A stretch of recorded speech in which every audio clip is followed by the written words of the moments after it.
News, सच जरूरी है। दर्शकों नमस्कार, मैं हूं श्रद्धा तिवारी और आप देख रहे हैं MNS न्यूज टीवी। तो स्वागत है आपका देश की खबरों में। नजर आज की हेडलाइंस के।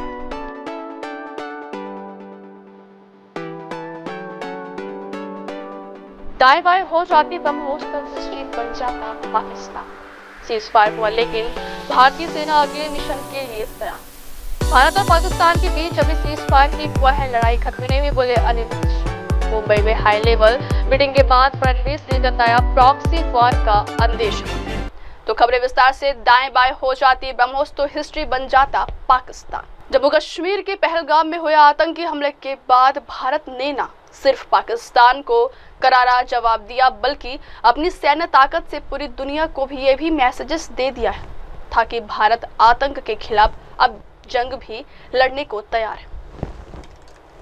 भारत की जवाबी कार्रवाई इतनी सटीक थी कि पाकिस्तान की भी हालत खराब हो गई। लेकिन इस पूरे घटनाक्रम के बीच एक सवाल लगातार चर्चा में ये है कि जब अमेरिका ने पहले ही साफ कर दिया था कि वह भारत पाकिस्तान के मसले में कुछ नहीं बोलेगा, तो आखिर ऐसा क्या बदला कि वह अचानक इस संघर्ष में दखल देने पर मजबूर हो गया।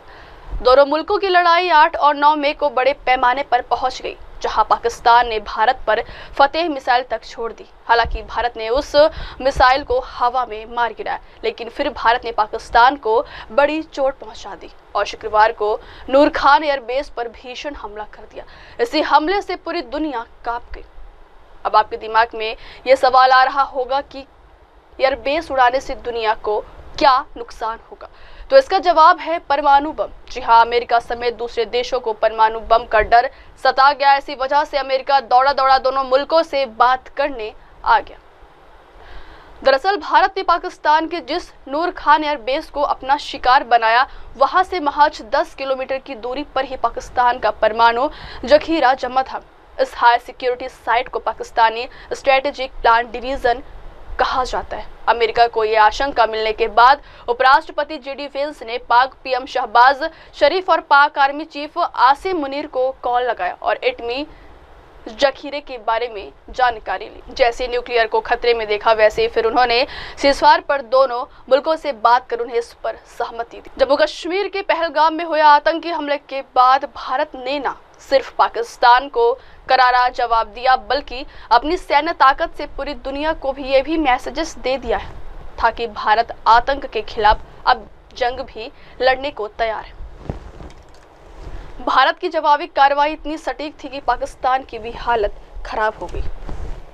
लेकिन इस पूरे घटनाक्रम के बीच एक सवाल लगातार चर्चा में ये है कि जब अमेरिका ने पहले ही साफ कर दिया था कि वह भारत पाकिस्तान के मसले में कुछ नहीं बोलेगा, तो आखिर ऐसा क्या बदला कि वह अचानक इस संघर्ष में दखल देने पर मजबूर हो गया। दोनों मुल्कों की लड़ाई 8 और 9 मई को बड़े पैमाने पर पहुंच गई, जहां पाकिस्तान ने भारत पर फतेह मिसाइल तक छोड़ दी। हालांकि भारत ने उस मिसाइल को हवा में मार गिराया, लेकिन फिर भारत ने पाकिस्तान को बड़ी चोट पहुंचा दी और शुक्रवार को नूर खान एयरबेस पर भीषण हमला कर दिया। इसी हमले से पूरी दुनिया कांप गई।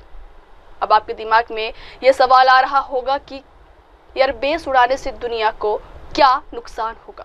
तो इसका जवाब है परमाणु बम। जी हाँ, अमेरिका समेत दूसरे देशों को परमाणु बम का डर सता गया। इसी वजह से अमेरिका दौड़ा दौड़ा दोनों मुल्कों से बात करने आ गया।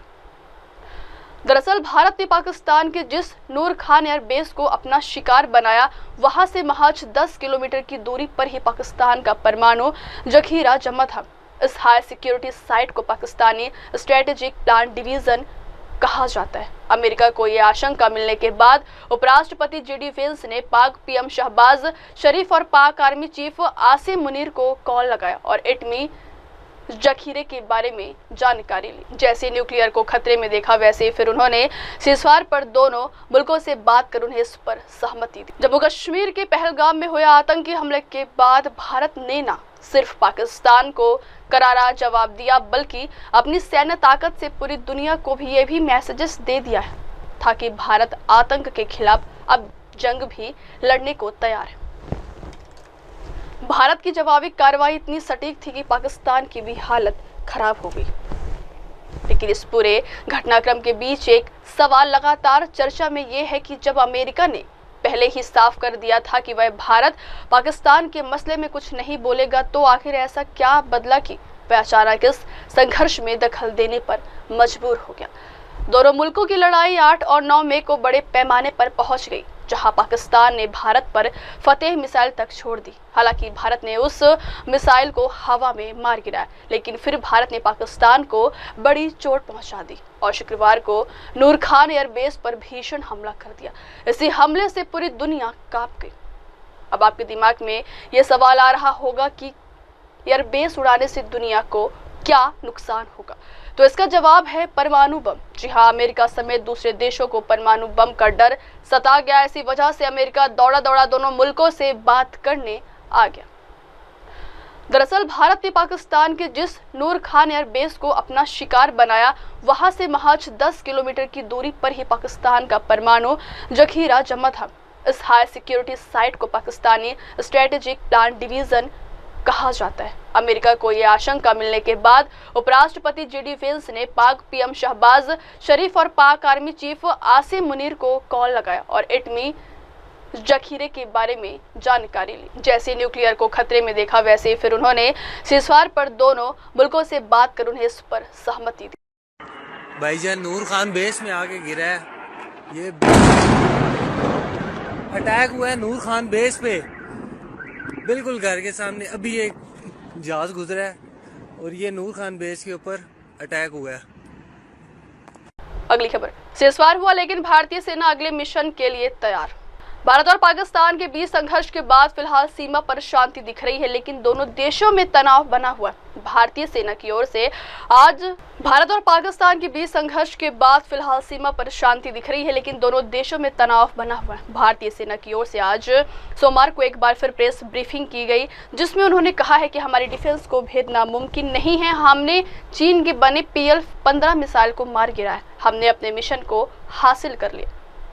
डीजीएमओ पर एयर मार्शल अवधेश कुमार भारती ने अपनी पीसी में कहा है कि हमारी लड़ाई आतंकवाद और आतंकवादियों के खिलाफ थी। 7 मई को हमने सिर्फ आतंकवादियों और उनके ठिकानों पर ही हमला किया था, लेकिन अफसोस है कि अब पाकिस्तान सेना ने आतंकवादियों का साथ देना उचित समझा और इसे अपनी लड़ाई बना दिया, जिसके बाद हमने उसका करारा जवाब दिया। इसके साथ साथ उन्होंने यह भी कहा है कि भारत और पाकिस्तान के बीच सीज़फायर हुआ है, लेकिन भारतीय सेना अगले मिशन के लिए तैयार है। उन्होंने कहा है कि इस परिस्थिति में हमारी जवाबी कार्रवाई बेहद जरूरी हो गई थी और इसमें उनका जो भी नुकसान हुआ वो खुद इसके लिए जिम्मेदार है। हमारी एयर डिफेंस सिस्टम देश के लिए दीवार की तरह खड़ी थी और इसको भेदना किसी भी दुश्मन के लिए नामुमकिन था। उन्होंने कहा है कि हमने कल आतंकवाद पर किए गए ऑपरेशन पर आपको ब्रीफ किया था, हमने आतंकवादियों को नष्ट किया है। एयर मार्शल भारती ने कहा है कि पाकिस्तान द्वारा इस्तेमाल किए गए ड्रोन और मानव रहित लड़ाकू हवाई वाहनों की कई कोशिशों को भी स्वदेशी रूप से तैयार किए गए सॉफ्ट और हार्ड किल काउंटर USA सिस्टम और अच्छी तरह से प्रशिक्षित भारतीय वायुरक्षा के लोगों द्वारा नाकाम कर दिया गया।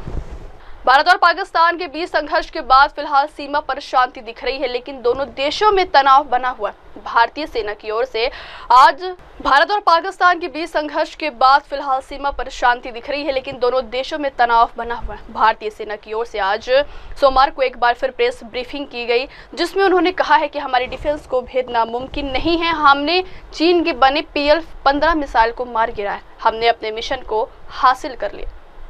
डीजीएमओ पर एयर मार्शल अवधेश कुमार भारती ने अपनी पीसी में कहा है कि हमारी लड़ाई आतंकवाद और आतंकवादियों के खिलाफ थी। 7 मई को हमने सिर्फ आतंकवादियों और उनके ठिकानों पर ही हमला किया था, लेकिन अफसोस है कि अब पाकिस्तान सेना ने आतंकवादियों का साथ देना उचित समझा और इसे अपनी लड़ाई बना दिया, जिसके बाद हमने उसका करारा जवाब दिया। इसके साथ साथ उन्होंने यह भी कहा है कि भारत और पाकिस्तान के बीच सीज़फायर हुआ है, लेकिन भारतीय सेना अगले मिशन के लिए तैयार है।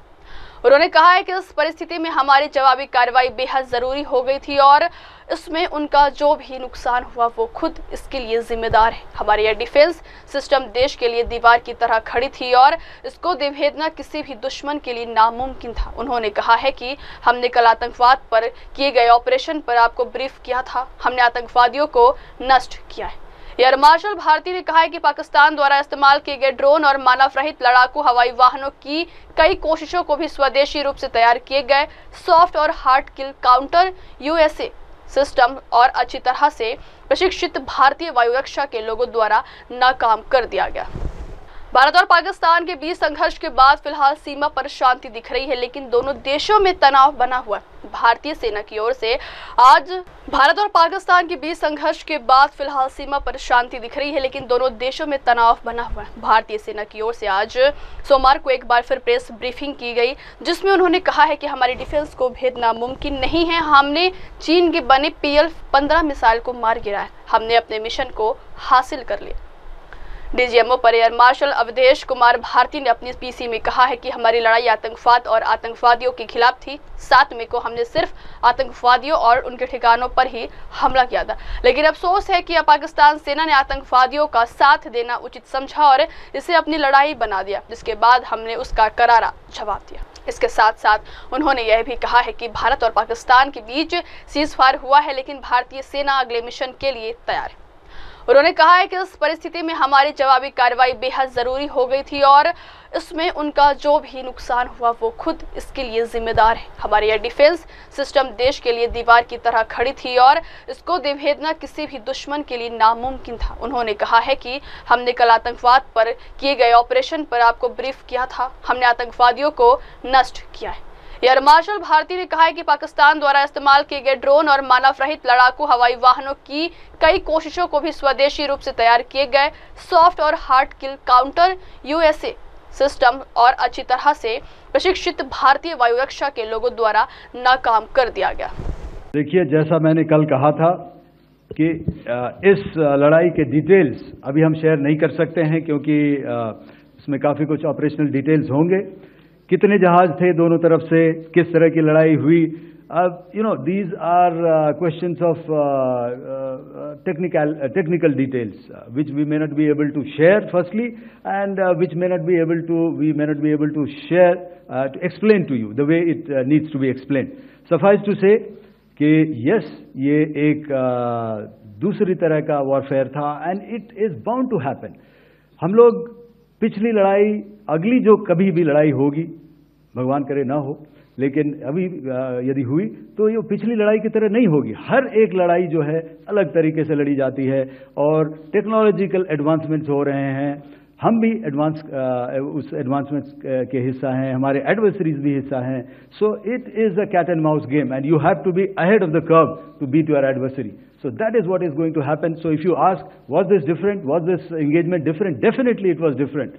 And a lot of new aspects have come out, but we were prepared for it, we were trained for it, and we were equipped for it. That is...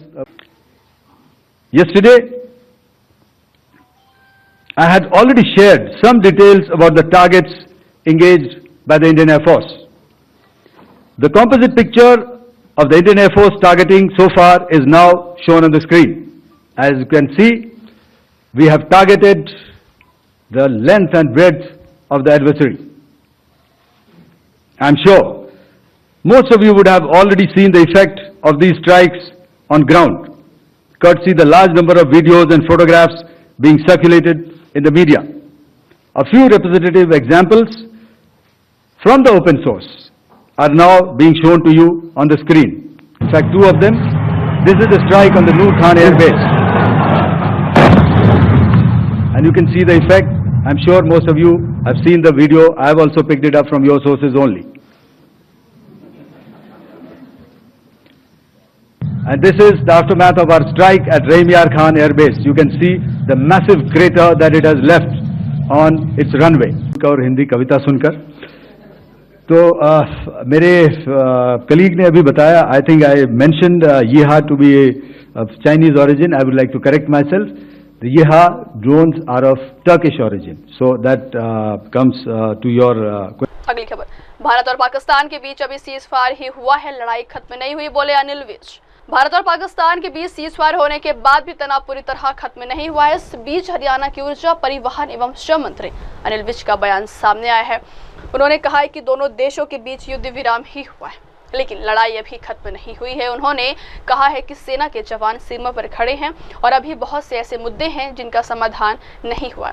पत्रकारों से बात करते हुए मंत्री अनिल विज ने भारत और पाकिस्तान के बीच सीजफायर होने के बाद विपक्षी दलों के जरिए विशेष सत्र बुलाए जाने की मांग पर कहा कि जो सीक्रेट बातें हैं वहां उनको डिस्क्लोज नहीं किया जा सकता। उन्होंने कहा है कि युद्ध की सारी बातें लीक नहीं की जाती है, जिन बातों को करने से नुकसान नहीं होता वो ही लीक की जा सकती है। उन्होंने कांग्रेसियों को नासमझ बताते हुए कहा है कि इनको युद्ध की कहां समझ है। उन्होंने कहा कि आर्मी में तो साथ वाले व्यक्ति को भी पता नहीं होता कि कौन सा मिसाइल चलनी है, कहां चलनी है, क्योंकि ये लड़ाई की नीति होती है।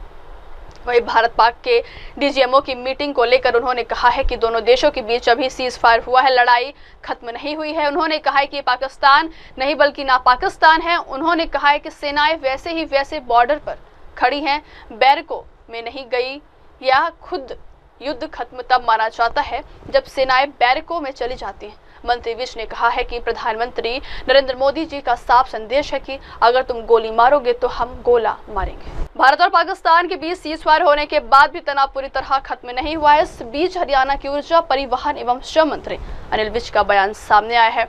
उन्होंने कहा है कि दोनों देशों के बीच युद्ध विराम ही हुआ है, लेकिन लड़ाई अभी खत्म नहीं हुई है। उन्होंने कहा है कि सेना के जवान सीमा पर खड़े हैं और अभी बहुत से ऐसे मुद्दे हैं जिनका समाधान नहीं हुआ है। पत्रकारों से बात करते हुए मंत्री अनिल विज ने भारत और पाकिस्तान के बीच सीजफायर होने के बाद विपक्षी दलों के जरिए विशेष सत्र बुलाए जाने की मांग पर कहा कि जो सीक्रेट बातें हैं वहां उनको डिस्क्लोज नहीं किया जा सकता। उन्होंने कहा है कि युद्ध की सारी बातें लीक नहीं की जाती है, जिन बातों को करने से नुकसान नहीं होता वो ही लीक की जा सकती है। उन्होंने कांग्रेसियों को नासमझ बताते हुए कहा है कि इनको युद्ध की कहां समझ है। उन्होंने कहा कि आर्मी में तो साथ वाले व्यक्ति को भी पता नहीं होता कि कौन सा मिसाइल चलनी है, कहां चलनी है, क्योंकि ये लड़ाई की नीति होती है।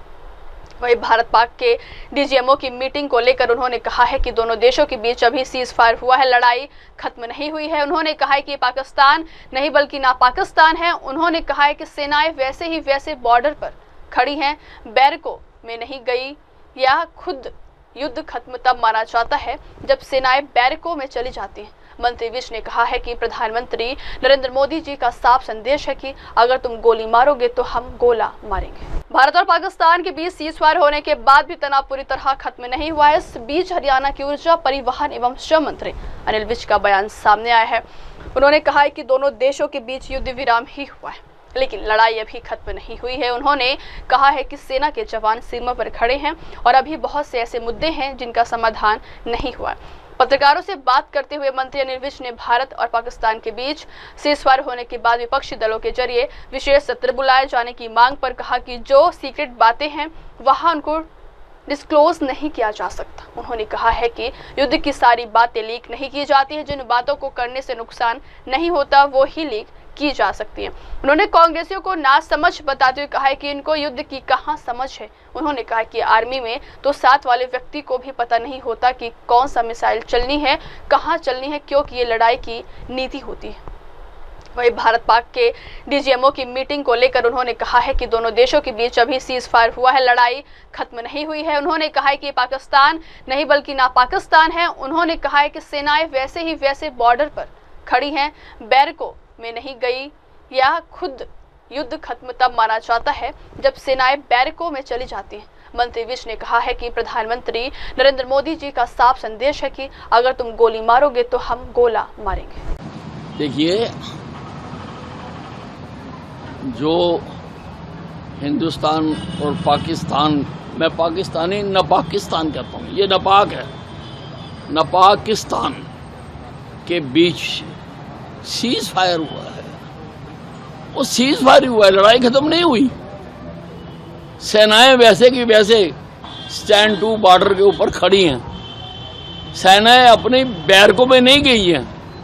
युद्ध खत्म तब माना जाता है जब बैर के सेनाओं को विड्रा कर लिया जाता है, जैसे अपने वो बैरकों में चली जाती है, वहीं खड़ी हैं। अभी बहुत मुद्दे हैं जो रिजोल्व नहीं हुए हैं, उसके लिए आज दोबारा 12 बजे मीटिंग हो रही है, तो डिपेंड करता है। और मोदी जी का तो साफ पैगाम है कि अगर तुम गोली मारोगे हम गोला मारेंगे। तो अभी बहुत कुछ बाकी है, अभी इसको लड़ाई खत्म होना नहीं माना जा सकता। ये तो स्टेटस को हो गया कि जहां हो वहीं रहो। और पाकिस्तान ने देख लिया कि हिंदुस्तान की ताकत क्या है। हर कोने तक हम पहुंचे हैं, पहली बार हर कोने तक हमने प्रहार किए हैं। हमने उनके जो उग्रवादियों के अड्डे थे वो डिस्ट्रॉय किए हैं, हमने उनके कई एयरपोर्ट डिस्ट्रॉय किए हैं और हम रावलपिंडी तक पहुंच गए जहां पर पाकिस्तान का हेडक्वार्टर है आर्मी का। तो इन्होंने डर के घुटने टेक के इन्होंने कहा भी चलो बात कर लेते हैं। और हर लड़ाइयों में, महाभारत में भी बीच में कई बार रोक के बात कर लेते थे और फिर लड़ना शुरू कर देते थे। इसलिए अभी नहीं कहा जा सकता कि लड़ाई खत्म हो गई।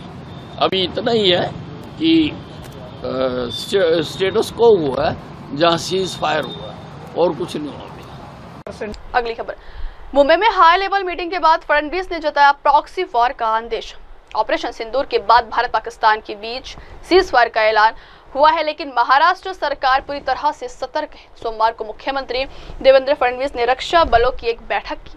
इसमें उन्होंने इंटेलिजेंस के बेहतर समन्वय पर चर्चा की। फडणवीस ने कहा है कि सेना ने जिस तरह से कार्रवाई की है उससे पाकिस्तान को समझ में आ गया होगा कि वह भारत से सीधे नहीं लड़ सकता। फडणवीस ने प्रॉक्सी वार का अंदेशा व्यक्त किया है। मुंबई पर 2008 में पाकिस्तान के आतंकवादियों ने हमला किया था, जिससे 26/11 मुंबई अटैक के नाम से जाना जाता है। अब आतंकवादी समुद्र रास्ते से मुंबई में घुसे, उस वक्त पर अजमल कसाब को जिंदा पकड़ा गया था। फडणवीस ने कहा है कि हमारी सेना ने बड़ी वीरता के साथ पाकिस्तान को उसकी जगह दिखाई है, उनके कई एयरबेस को नष्ट किया है, आतंकी ठिकानों को नष्ट किया है, जिसके चलते पाकिस्तान को अब ये समझ आ गया होगा कि भारत से वो सीधे लड़ाई नहीं कर सकते।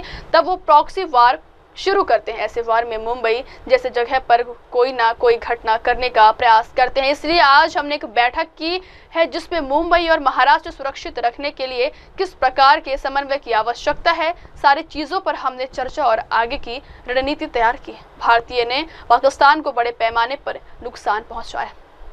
भारत ने 22 अप्रैल को पहलगाम आतंकी हमले के 2 हफ्ते बाद 7 मई को ऑपरेशन सिंदूर लॉन्च किया था।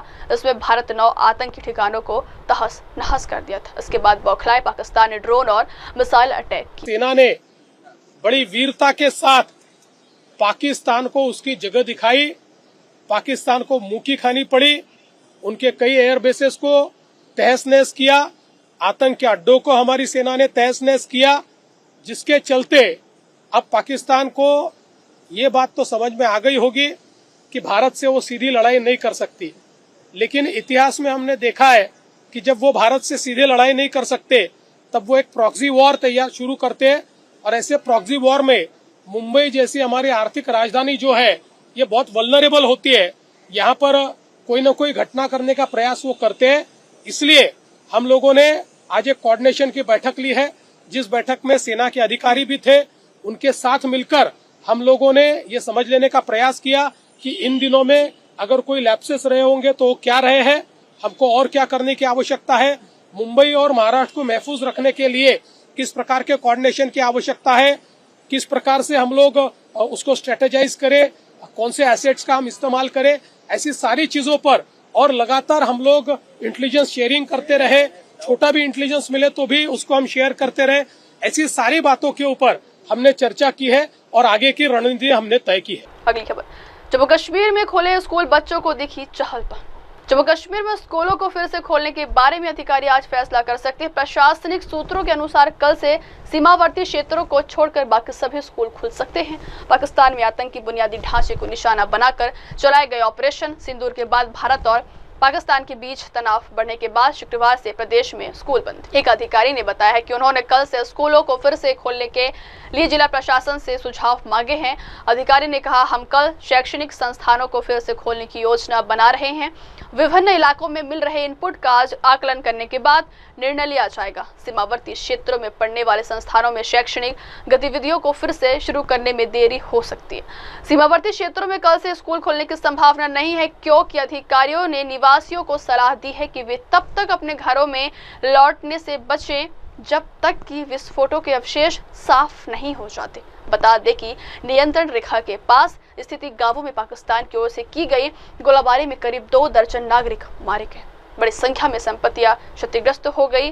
वहीं भारतीय सेना ने सोमवार को पुष्टि की थी कि लगभग 3 सप्ताह में पहली बार जम्मू कश्मीर के सीमावर्ती कस्बों के निवासियों को गोलाबारी, ड्रोन या लड़ाकू विमानों से दूर से गड़गड़ाहट के बिना रात बिताने का मौका मिला।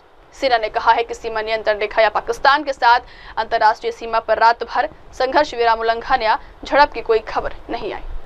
बता दें कि 22 अप्रैल को पहलगाम में हुए आतंकवादी हमले में 26 नागरिक मारे गए थे। इस हमले के बाद भारत ने कड़ी प्रतिक्रिया व्यक्त की, जिसकी परिणति पिछले सप्ताह ऑपरेशन सिंदूर के तहत किए गए सटीक हवाई हमलों में हुई, जिसमें भारतीय सेना के अनुसार पाकिस्तान के कब्जे वाले कश्मीर में 100 आतंकवादियों को मार गिरा है। वहीं भारत और पाकिस्तान के बीच सीजफायर के बाद सामान्य स्थिति बहाल होने लगी है। मंगलवार को रियासी में स्कूल फिर खुल गए हैं। यहाँ बच्चों की चहल पहल भी देखने को मिल रही है।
चला दर्शकों ब्रेक का। ब्रेक के बाद की खबरें मेरे सहयोगी मिनल के साथ। तब तक के लिए देखते रहिए देश और दुनिया की तमाम बड़ी खबरें। धन्यवाद।